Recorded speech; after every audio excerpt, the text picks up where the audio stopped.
Pinangunahan mismo ni Pangulong Ferdinand R. Marcos Jr. at ng First Family ang pagunita sa anibersaryo ng kamatayan ng ating pambansang bayani na si Dr. Jose Rizal. Sa kanyang mensahe, ginit ng Pangulo ang kahalagahan ng pagpili ng malasakit sa kapwa kaysa sa pansariling interes. Si Denise Osorio sa report. Malasakit at kabutihan sa kapwa ang pangunahing mensahe ni Pangulong Ferdinand R. Marcos Jr. ng paggugunita ng ika-129 na anibersaryo ng pagkamartir ni Dr. Jose Rizal.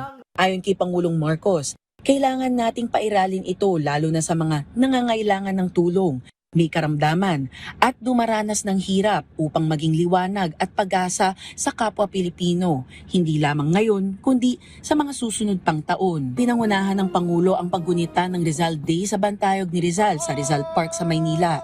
Bilang bahagi ng seremonya, ibinaba sa half-mast ang watawat ng Pilipinas bilang simbolo ng pambansang pagluluksa at paggalang sa pambansang bayani na si Dr. Jose Rizal. Kasama ng Pangulo sa seremonya si Unang Ginang Luis Araneta Marcos at ang kanilang mga anak na sina Ilocos Norte 1st District Representative Ferdinand Alexander Sandro Marcos, Joseph Simon Marcos at William Vincent Marcos.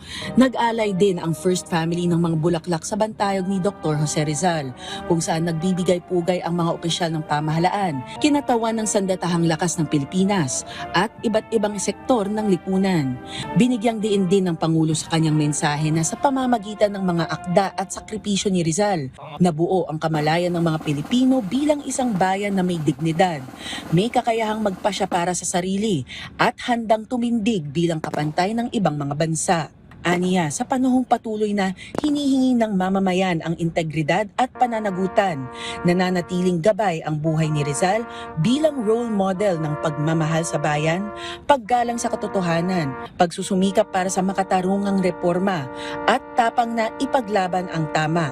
Hinihikayat din ang mga Pilipino, lalo na ang mga kabataan na labis na pinahalagahan ni Rizal na ipares ang pagiging makabayan sa responsableng pagkamamamayan upang higit na makapaglingkod sa bansa.